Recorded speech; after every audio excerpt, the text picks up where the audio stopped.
Welcome to the Business of Story, where we connect you with the leading minds in the art of business storytelling. Learn from best-selling authors, Hollywood screenwriters, makers, content marketers, and brand raconteurs on how to craft and tell compelling stories that sell. The Business of Story is brought to you by Emma, which provides innovative email marketing tools and services that drive brilliant results. And by Convince and Convert, digital marketing advisors and counselors to leading brands and organizations worldwide. Convince and Convert helps you gain and keep your customers online. Here's your host, Park Howell. Hey, welcome to Business of Story. Park Howell here. So glad you're with me today.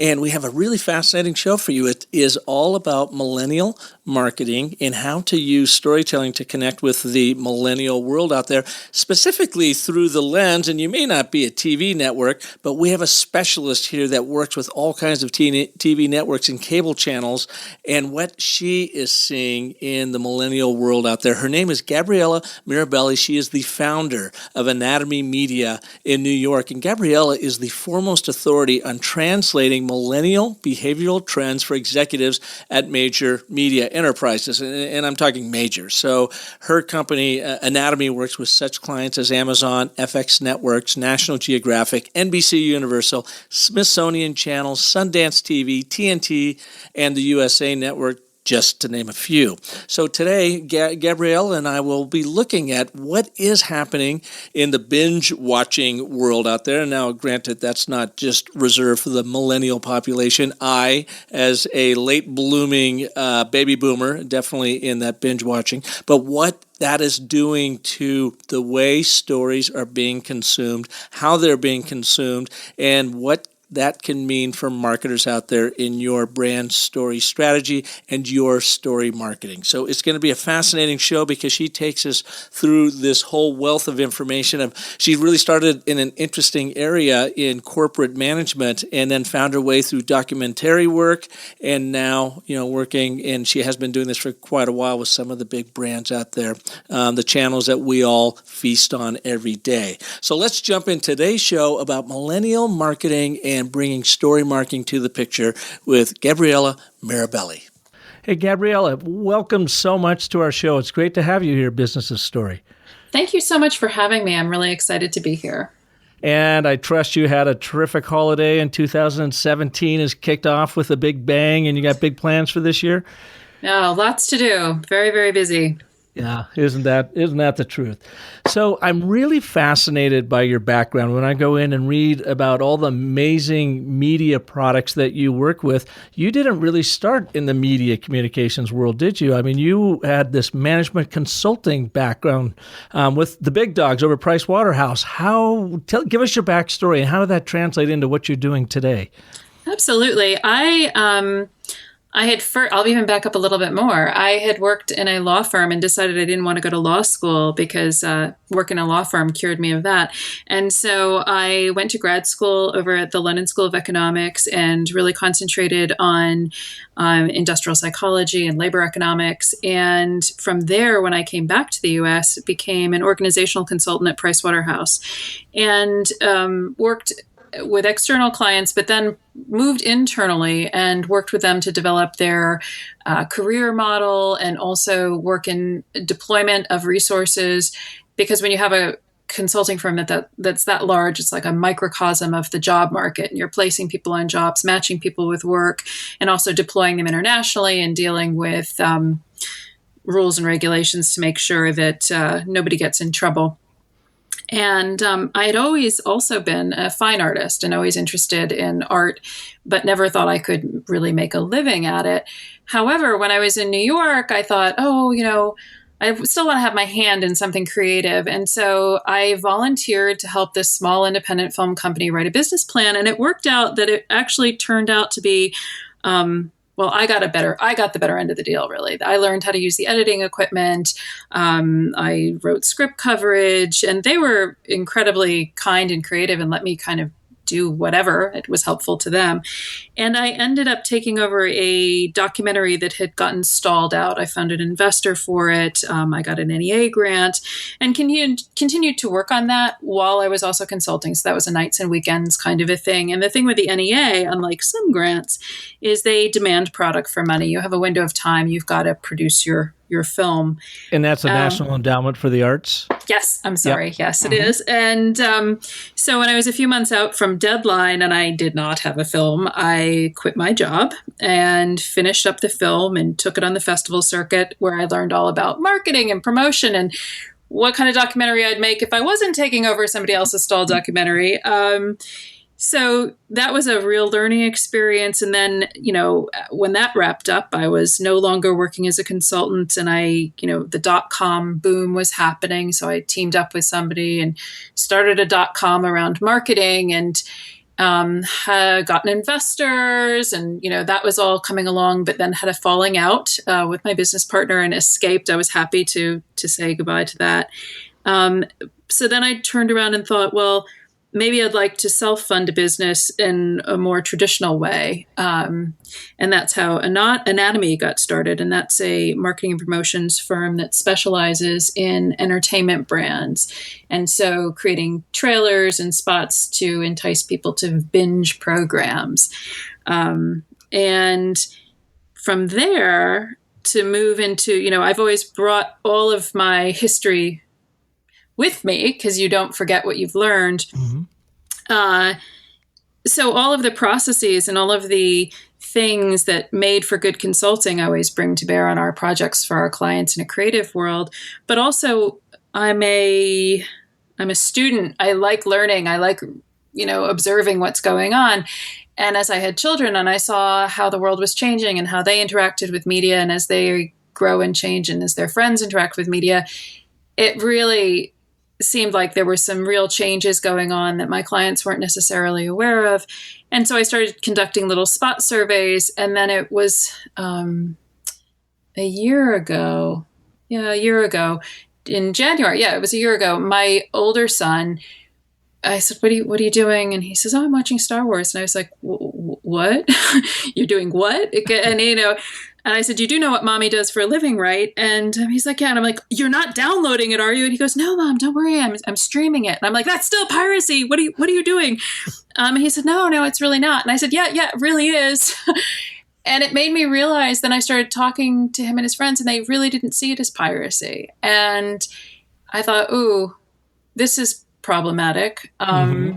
And so it got me thinking, I'm going to do a more robust survey. And, everybody's aware of some of these things, because then I really started talking to him about how he was consuming media. And it actually helped inform how our initial survey was conducted, what we were looking at around ad blocking and piracy. And there we didn't establish causality, although we do believe it's causal. We believe that people are led to put in ad blockers because they're pirating, and then they have this wonderful experience with the ad blocker, and so they're happy and they keep it.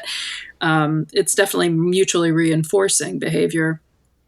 And so in some ways, when I talk to reporters, I talk about the data points, and they say, oh, well, all of this seems pretty obvious. And I'm like, yes, but see, this is what it means when you connect them all together. And they were like, ooh, yes, actually, you're right. So this is the report you're talking about, the Millennials at the Gate. Yes. Is it a study you did? Let's hold on that. I want to come back to, we'll come back to that, but I'm just really interested about your circuitous route to all of that. So you're in management consulting and you take over this documentary, and this is Books of Survival, The Art of John Eric Brodus. Did I say that right? You did. What was it about that movie that really had you interested in it, so much so that you were willing to quit your job, leave income producing to get this thing done and then take it on, the national circuit to get it seen? Well, initially when I started looking at the film, all that existed was some wild audio interviews with him. He's an artist, a book artist, and so his art appealed to me. What do you mean by a book artist? It's a unique form of art that is very personal. It's a codec. It's a book, but it's a piece of art. So with his, I mean, and I can't, it's an audio thing, and the book art is something which, as you turn the pages, sometimes there are cutouts, and so in the spaces reveal from page to page, you see different things. They're mostly abstractions, but they can also be, his stuff was really very unique. I mean, he was a real revolutionary in this art form. Had he been a similar person in another art form, he'd be a household name. I mean, he was that level of art, and he was part of the whole community with Andy Warhol. He hated Andy. Hated Andy. Why? Well, because Andy is the machine aesthetic, and everything is reproduced, whereas John Eric was all about the unique, the precious, the craft, the one. And when you're even consuming book art, you can't go to a museum and see it, because then nobody can touch it. It's really about, it's a very private, personal experience. You look at it by yourself, and you can't mass experience it. You can't mass produce it. Are certainly very, very difficult. And so that the art was intriguing to me, but also he died of AIDS. And it was interesting to me on a number of fronts, in that as he was dying, he believed the documentary was being made. And I kind of felt like, with the guys who shared the stuff with me who had started, I was like, this guy was dying, and he thought you were making this. You can't not make it. He's dying. This is dying wish stuff. And I don't know. And once it became part of my knowledge that it was there, it was sort of bad karma, good karma. You've got to finish the story. This man is an artist, and he deserves his story to be told. And the story of AIDS and what it did to the community. And even as a very informed young person, it was amazing to me as I was researching, looking for people to interview. I would have photographs, and I would try to find people in the photograph, from a party or something. And everybody in the photograph was dead. Time and time again. And what AIDS did to the artistic community in New York, it cut through all of the connective tissue in a way that you can't even understand. And it was the most vibrant and the most cutting edge and the most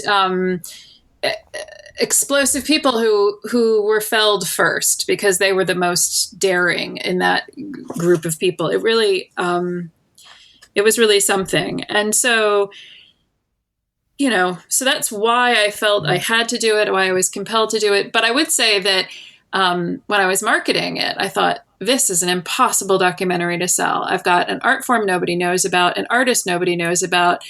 Who wants to see art documentaries anyway? What's the angle?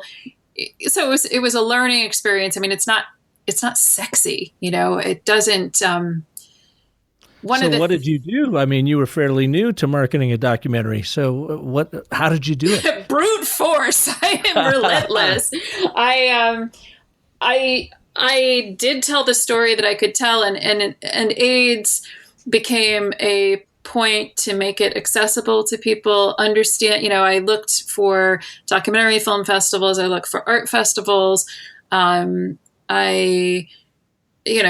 like to feel that once people saw the documentary, they liked the documentary, and it was not accepted into Sundance. However, the programmer for Sundance liked it so much that he pulled it into several festivals out west. So it was well received. So that was rewarding for sure. And is this your first chance to get your arms around long form, marketing of a long form content like a film or a documentary? I mean, is this really where you cut your teeth that led to your agency?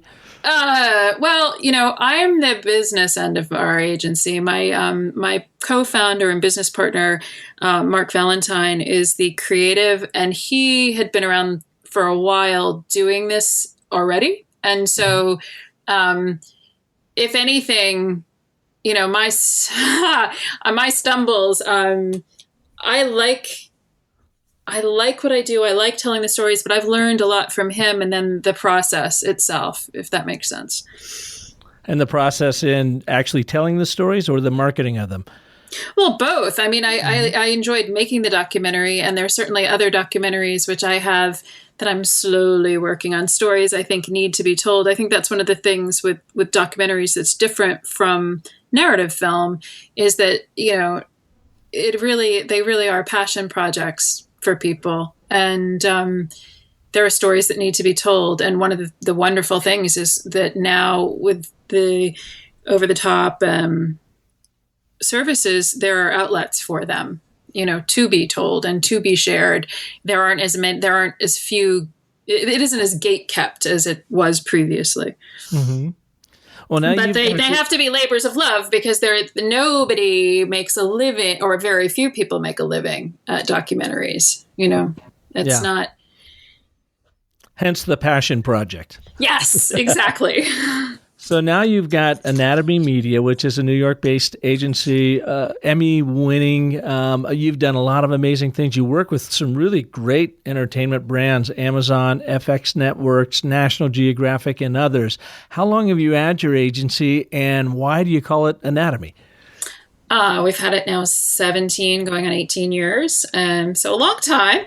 And we call it Anatomy because it's really what pulls it all together. And when you think about editorial, it's crafting something, building something. It's the sinew and bone, the essential essence of any piece. And that's why Anatomy, And so what kind of work do you all do over there?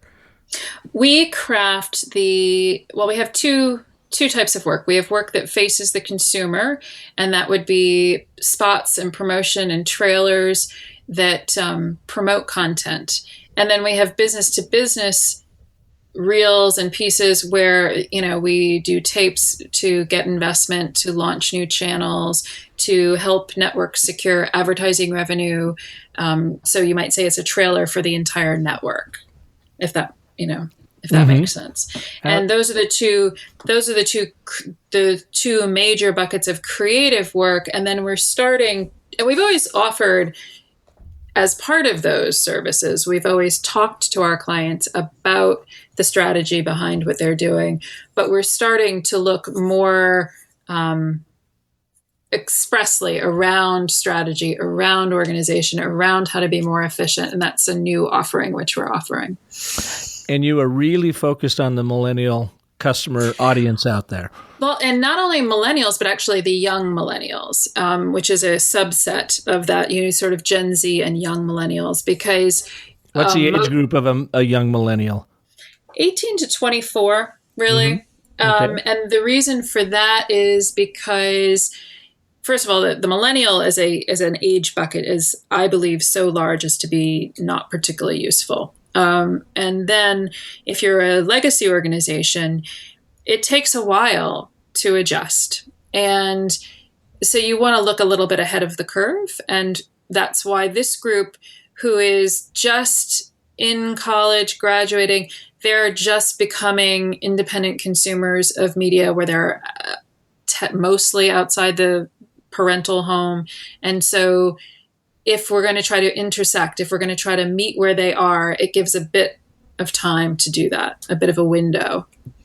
And when you're talking about legacy organizations, what do you mean? Are you talking about old brands that are trying to connect with this younger audience? The brands that we're familiar with, I'm talking about the broadcasters, I'm talking about the cable companies, I'm talking about things that have existed for a while who have very complex organizational structures and entrenched interests who, it's harder, whereas Netflix is a relatively new player, and then there are even newer players on the horizon that are coming, Mm-hmm. So I would say that the big companies that are being battered a bit by the disruption we see in the industry, in the media industry. So how have these younger millennials, their preferences in consuming media, how has it impacted the networks and brands for that matter? Well, I think, one of the things when we think about how digital, there always is a lot of writing about, now that everything's digital, it's going to be a pull medium instead of a push medium. We're going to change how we talk about things. And yet there hasn't been a lot of change, or the change has been slower than the talk, And I think one of the things is because habits die hard. And so the people making or talking about brands are used to doing it in a certain way. And then people, my generation and older, are familiar with consuming things in a different way. And we're still a pretty hefty population. Mm-hmm. And so things kind of continue the way they are, even though it's a little different. But you look at this younger group of people, and they don't have as entrenched habits, and they are living the pull world in a way that maybe I'm not, but I'm learning it from them. And so for them, it's really about access and ease. And so the way they're consuming, it's about access and ease. And they don't care about the network. They care about the product, and the product for them is the show. And then they care about their experience of the product. And so, whereas for somebody like me, the network has meaning. For somebody in this generation, the network has far less meaning. Yeah, I can tell you our 3 kids, and they are ages 23, 29, and 33, every 5 years. None of them have a TV set. They watch, they stream, and they do, some of them I know, pirate, per your study we'll get to here in a minute. But they have no allegiance to a network, just like you said. It's about, where is the quality programming? And, if you were to ask them to try to identify a brand of a network, I don't think they could. I don't think they could. It's funny you should say it, because my next study, actually, that's what we looked at, is we had shows, and we are trying to get them to identify where they appear. And it was really interesting, some of the results we got. Well, the other thing I'm hearing, I'd love to get your thoughts on this, is how are millennials impacting the way brands and networks are communicating to them? The argument would be storytelling is playing a very large part of that. And I hear this out of our middle son, who is in the midst of Hollywood and wants, to be a motion picture director. He's a motion graphics designer. But, he makes the point of watching things like Stranger Things on HBO. Was that HBO? No, that was Netflix. That was Netflix. That's right. Yes. Stranger Things on Netflix. He said because, they can tell such a much more expansive story over the course of those 10, 12 episodes than if you go and watch a 2-hour movie. And his thought is that you are getting a lot more of these people binge watching because they want to take in the story that much more. They want to really be taken somewhere within that story that TV can now do for them where it didn't used to do in the past. Yeah, it's interesting. I was speaking with Tracy Johnson, who created Blue's Clues, and the way she put it was, she said, with these new binging of shows, it's like reading a novel. And I think that's true, because if you think about the parallel for a film is actually the short story. That's, anything more complex, and you're always annoyed that they've lost this bit or that bit, Mm-hmm. So it's really a short story translates to a film. But then with these bingeable series, you do have the length. You can do Westworld, you can do complex things. But again, you have to have it be in a commercial-free environment, because you need to sustain complex narrative. And it's impossible if you're going to break that up with commercials. I mean, can you imagine if that detective show had been on commercial television? I don't think anybody would have been able to follow the plot, frankly. Which detective show? It was, now, of course, I'm having a senior moment, and I can't remember the name of the HBO show. No. Yeah, I think the one with Matthew McConaughey. Yes. What was it? New Detective? Yeah. It's going to really bug me. I know what you're talking about, too. I watched it, my senior moment. We saw it about 2 years ago. And you're right. I mean, it was so complex to follow along with that. If you were having, commercial interruptions, it would truly interrupt you. True Detective. That's it. Sorry. Nice. You just said the magic word. Nice.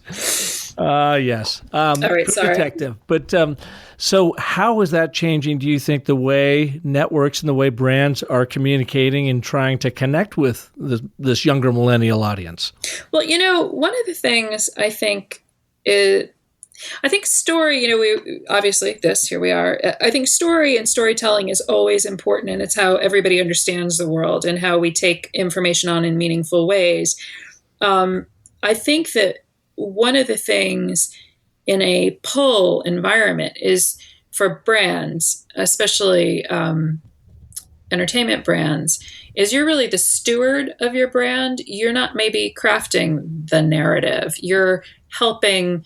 The brand exists in the brains and minds and hearts of your audience. And so you're facilitating it. And really good creative that inspires people, you allow them access to it so they then make it their own. Because anything that's really good, people are going to want to watch more than once. They're going to want to share with other people, and then they're going to want to play with it themselves. And you see this with the really successful like Stranger Things. Let's use that as our example. You see that in the amazingly creative and funny Halloween costumes that people made, where they wore the, a flowered shirt and it looked like the wallpaper, and they did the whole thing, where people then take it and they make that brand their story. They make it their Halloween story. They make it part of their own. And so it's more about, I think, enabling, listening, facilitating, being present and paying attention. And it's not all data driven. We talk a lot about data and how important data is. And I think it is important, but I think it's also important to remember that creativity, really that is a differentiator, because everybody's going to be able to get data and churn data, but then the creativity, the edge, and that, where you come up with the product and then you help shepherd and supervise and support the conversation for the people themselves to own the story. I think that data point is really an interesting one. You look at the Trump-Clinton election, and Clinton, you see so many reports about how they were so driven by the data. And then yet a pastor up in Chicago made a very good point. Data don't vote. You have to get out there and you have to see and talk to the people and meet the people. You can be informed a bit by the data, but I'm wondering how many brands are relying too heavily on that data. It might give them some indications, but are they getting out there and actually speaking to people? I don't know. That's with this big data world we're in, it seems like that's something that's actually kind of standing in the way of brands if they rely on it too heavily. Well, I think that, what people need to remember is that audience is created by demand. And so there's a demand for various things, but I don't know that a pure brand story, like this is the story of my soap. If there's a demand for that, there might be a demand for a story and soap, like a demand to understand an oil spill cleanup and an interest in that. And if your soap functions in that oil spill cleanup, that you might sponsor it, or you might care about women feeling good about their real bodies, and you might sponsor and support that authentic, real story for which there is a demand. But going out, nobody sort of says, let's sit down and watch some commercials. That's right. Exactly. Not really what people are doing. And define for our audience, if you would, what you call pull, the pull environment, pull marketing. What do you mean by that? Pull marketing? Yes. It's that they're pulling in your story. So you're not shoving it down their throats, that they're looking and seeking it, that they're going in search of the thing. I mean, I think one of the things that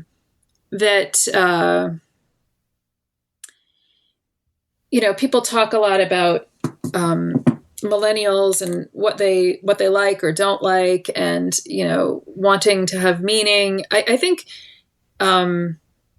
that there sometimes is a conflation of where they want to work and how they want to interact with brands as a consumer. And I think those are two different things in terms of how they behave. And I think that the larger meaning piece comes into play subsequently to the product. I really think the product and the service is of primary concern for them. Certainly, It's the product, the experience, and the ease of that experience. I think those are the first things that they care about. Yeah, you're talking about a brand striving to stand for something greater than just the product or service it's offering. But what most consumers, including millennials, young and old, are really first about the quality of that product, the convenience of getting that product or service into their lives, and then they may do a little vetting about what does this company really stand for. And right. Well, I think if it's 6 of one, half does the other. I mean, yeah. I think the other thing that's I was just at a panel reviewing CES, and we're dealing with all this digital CES, stuff. A Consumer Electronics Show. Yes. Yeah, sorry. That's it. And where things are headed, the Internet of Things, that's going to be the next disruption, and that actually will be very revolutionary. And brands need to be ready for that, because it's going to close the consumer loop. If you have a refrigerator that orders the orange juice when it runs out, and it just does it so that you always get it, then advertising for orange juice will no longer matter, because that loop has been closed.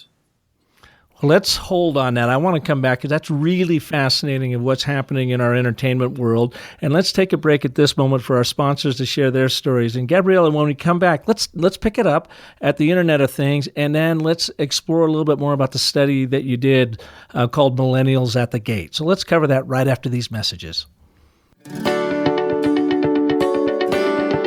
Hey, if you like what you're hearing here on Business of Story, then you are going to love Definitive, the email from Convince and Convert that many marketers say is the most useful resource around. Each day, the team at Convince and Convert picks a topic and sends you the 3 best resources ever created about that topic. It's topical, it's timely, it's useful, so go to definitivedigest.com and subscribe for free right now. Hey, I've got a question for you. What's the best call to action button color on your website? Yeah, you probably didn't see that one coming, did you? Well, what's the best shape and sizes of your CTA buttons? And what copy gets more clicks? These questions have interrupted my sleep patterns for weeks now, until I downloaded a helpful new email marketing guide from Emma called Why We Click: The Psychology Behind a Great Call to Action. You'll learn how applying just a little bit of brain science can transform your CTA buttons into small but mighty conversion powerhouses. It covers the button color, copy, and placement that helps skyrocket click rates. Check it out at myemma.com/click. Emma helps marketers everywhere send smart, stylish email newsletters, promotions, and automated campaigns, and to help us all rest a little easier knowing our email marketing is doing its job. So check out their new publication at myemma.com/click. You, like all business leaders and communicators, have an important brand story to tell, but it's probably not being heard. There's just too much competition for our attention, unless, of course, you tell a better story. For over a year now, I have connected you with more than 50 international story artists through this podcast to help you craft your ideal brand story for the growth of your enterprise and your people. Did you know I'm also available to you for speaking engagements, brand and leadership story workshops, even for one-on-one Skype or telephone brand story strategy consults? Plus, you can begin clarifying your brand story right now by downloading the interactive DIY workbook at businessofstory.com. You see, your sales don't have to be comedies or tragedies. You can make them epic by clarifying your brand story and connecting with audiences and customers like never before. So download your workbook today at businessofstory.com. And if you're not 100% satisfied, I'll happily refund your money. And one last thought. Just remember, the most potent story you ever tell is the story you tell yourself. So make it a good one, my friends. Story on. Welcome back to Business of Story, and our guest today, Gabriella Mirabelli, owner of Anatomy Media, a New York-based ad agency that works specifically with media properties, and Gabriella is an authority on translating millennial behavioral trends for executives at major media enterprises. And I can tell you, Gabriella has an amazing podcast called Up Next with Gabriella Mirabelli, who I told her, by the way, sounds like a really fine wine. Gabriella Mirabelli. That's right. Drink it down. It just rolls off my tongue. So you said you were just working at the Consumer Electronics Show or on a panel afar, looking at what's happening with the Internet of Things. And I'm really curious of how that may impact what the big media companies are thinking about. Well, let me back up. I was attending a panel discussing CES. And what was interesting was that a number of things were interesting at CES. One was that Amazon Alexa and the voice control of everything, even though Amazon wasn't there, they were there. They were very present. They're the back end of everything. And the closing of the loop, that's on the horizon, that you're going to have consumer products sort of automatically being bought. And so what does that mean for advertiser-supported entertainment? That's sort of one section. But then also we're going to have driverless cars, and think about your commute and all those extra entertainment hours. And so people are all abuzz with what they're going to fill in with those entertainment hours with programming. And so how's it going to impact them? I mean, it's going to close this loop. Will it get to the point that the commercial world as we know it just isn't going to work like it used to because your refrigerator is going to be ordering your stuff? Well, I think it's going to be different. I think that it's so early on. I'm not sure. I think you've got to, I don't know. I mean, I think it's going to close the loop. I think we're going to see probably even more consolidation with certain consumer products. And in order to break through or motivate somebody to change, you'll probably have some free sampling if you can get the thing into the refrigerator ahead of time. I mean, sort of that kind of thing. I just think that people need to think about it and think about human behavior, because everything seems to rest on laziness and inertia, that once it's going and it's working, how do you get somebody to change their behavior? Well, it makes sense because we're so inundated with so much media, so much content, that if you can find something that just works, inertia, I mean, I feel that in my own business, that, that's just working, let that go. I don't have to think about it because I got 9 million other things to think about. All exactly. Self-imposed, by the way. So, yeah. Tell us a little bit more about your study, Millennials at the Gate, and what can we learn from that, as storytellers for brands, both business and professional services firms, where we want to be able to connect with our employees and our customers. Well, I think that one of the things that came out of the study was that 2/3 of young millennials were ad blocking, and so if they're not seeing the ads. And if we need the ads, if they're, supporting the content, how do you make advertising something that people are willing to watch and put up with? So there's sort of two choices as entertainment publishers. They can either remove the ads, or they can and create an experience that then I guess you're going to a subscription model. And so you have to change the user experience so that they feel like they're getting more, not just the removal of ads, but that it's easy to use. It's tailored to them. It's their own thing. Or if you're going to have advertising, you've got to similarly make it tailored to them, make it relevant, make it not too intrusive. Saturday Night Live has done some interesting things with sponsors in that they build them into bits, and they're funny, and you watch them and you laugh, and you're more aware of that one product, and it probably gets a better hit than if you're just having the ad run through that you've seen every time. Well, that's the interesting thing about the online advertising world. To me, having cut my teeth in advertising 30 years ago in the old-fashioned way of TV, radio, print, outdoor, where you didn't have all these different channels, two things that really stand out to me. The ad contrarian out of San Francisco, I heard him say, and I loved it. He said, "You are more likely to graduate from Navy SEAL training than actually click on an ad." A banner ad. So no one's clicking on them. They are intrusive. And then number two, it seems really counterintuitive to me when a brand will put their commercial up and tell you in 5 seconds, you can click out of this. Essentially, in 5 seconds, you can blow me up. You can get me out of here. You basically are rewarding their behavior to tell you to piss off. That just doesn't make sense to me in the advertising world. Well, it doesn't, but at the same time as the content, who wants to see it? I mean, I think that what's interesting is you kind of think, we're all consumers and we all feel annoyed by things. So why do we then support the stuff that we know is annoying? And it's not like consumers are somewhere over to the left, these people who will consume our ads and click on those banners. And it's crazy. On my phone, I hate when things are blowing up on top of the stuff I either want to read or stream. It's incredibly annoying. Or I hate if the pre-roll is always the same spot over and over and over again. I'm annoyed at that brand. I don't like it. I'd far prefer, well, I guess, yet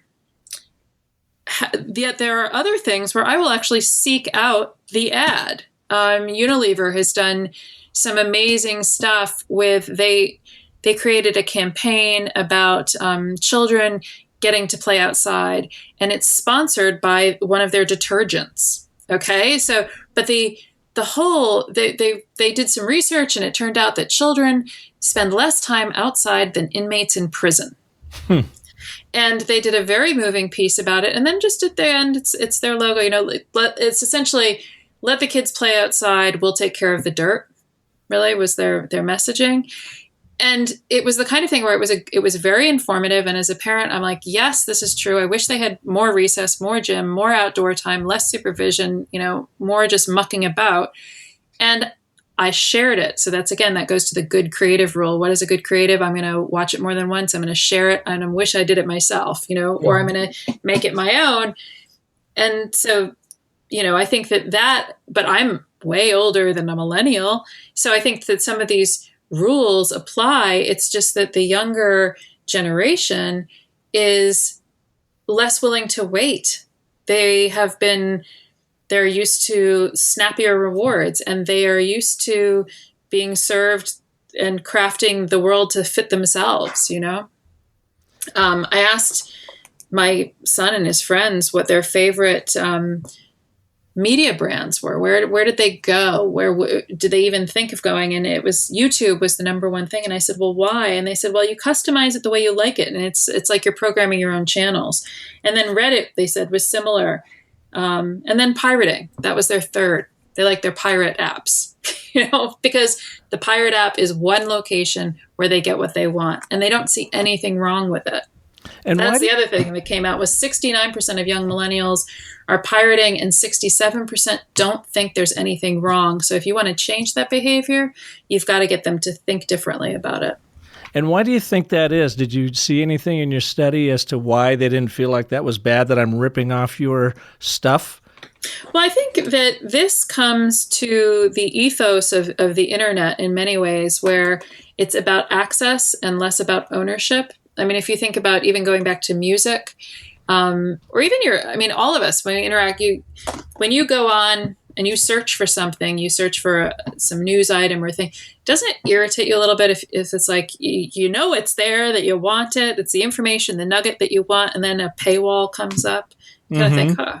And then you sort of nose around, is there a way I can get this without paying? Is there, it's the ethos, it's how you conceive of it. And so you eventually, it's a matter of being educated in terms of real reporting, real news costs money. I like reading real reporting. So you know what? I'm going to pay for these subscriptions because I've gotten my taste, my 2 free articles, and I've liked them and I've valued them, and I want to keep them in business. So I'm going to pay for them. That's what works for me.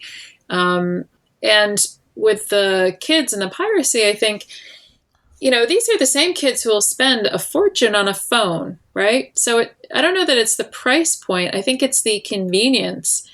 If they pirate, they go to one location and they can see everything they want, as opposed to all these companies who are being very jealous and creating walled gardens. People have got to cooperate in order to beat it. I think that's going to ultimately be what happens. Yeah. So with all of this, your study and what you're seeing happening with this younger millennials, the focus of you, what can us brand storytellers learn? What should we be doing differently, or how can we make our messaging more compelling to them to get them, engaged either as a workforce or as a customer in what we're doing? Oh, big question, I know. Yeah, I know, multi-part.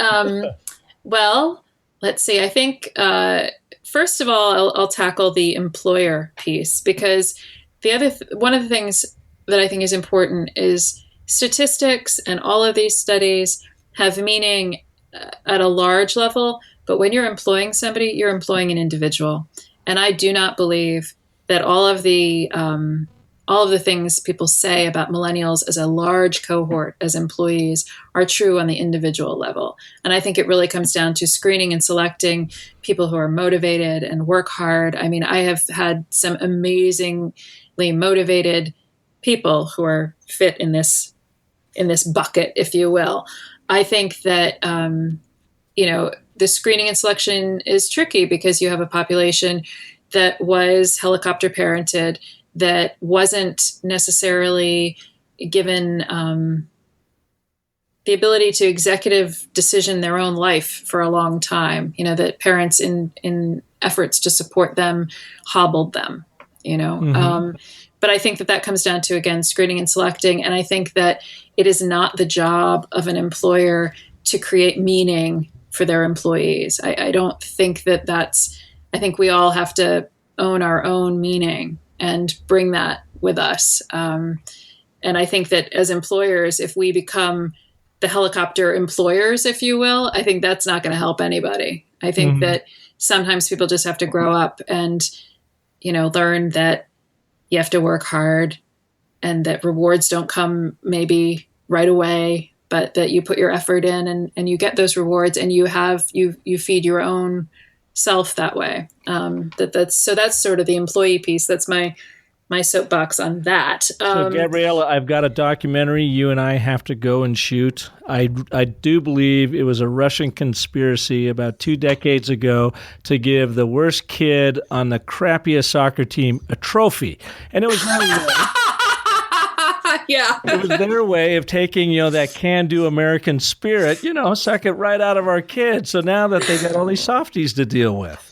Yeah, well, and then I have all the parents of all these trophies we want to chuck out. Yeah, no.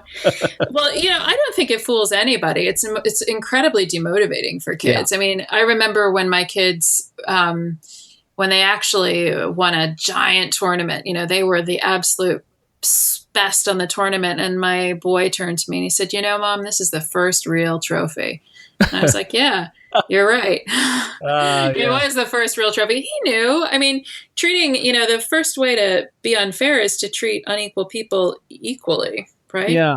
Yeah. Well, our son Parker used to play a lot of chess as a kid, so he just loved it. Still plays it today, and he won this chess tournament. I swear to God, I don't even think he won it. He maybe came in third, and he was 8 or 9, and they gave him this 4-foot trophy.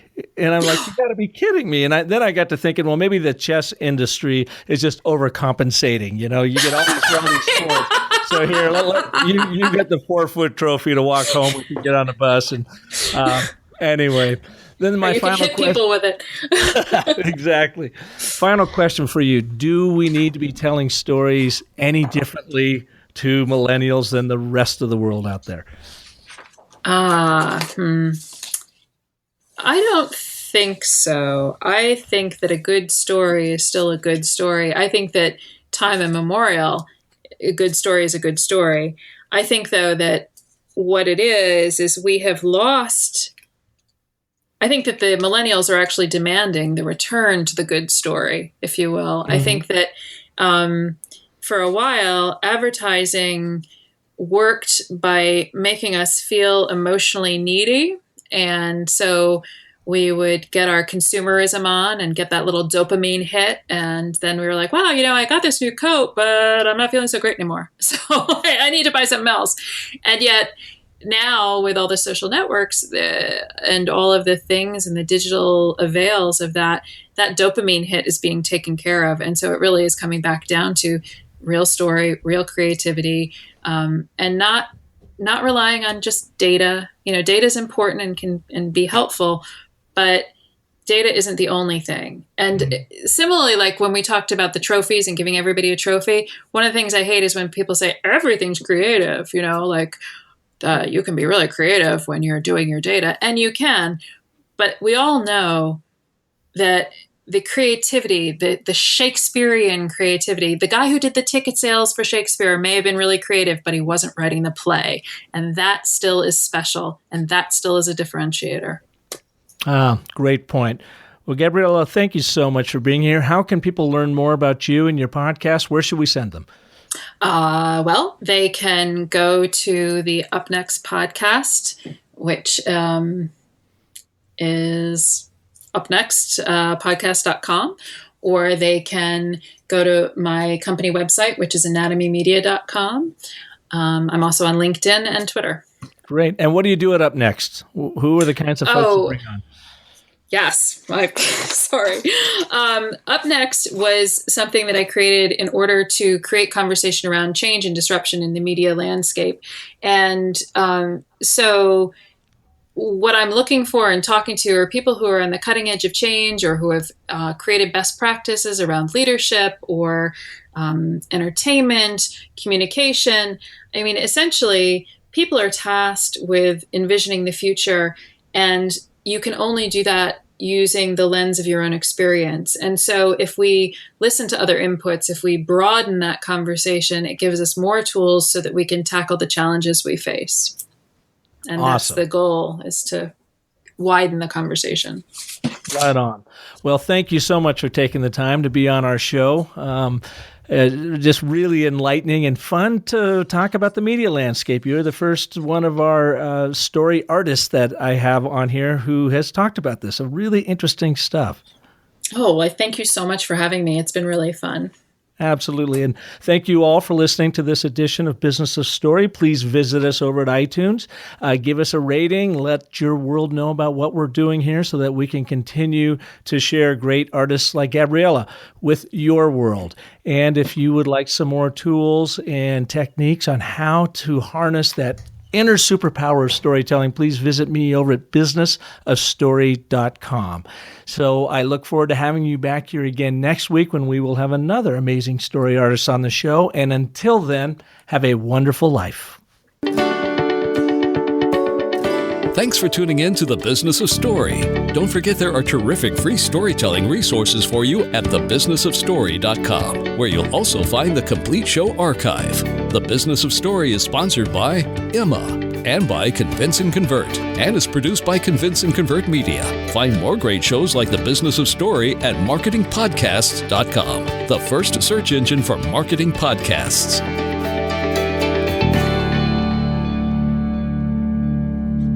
Podcast imaging by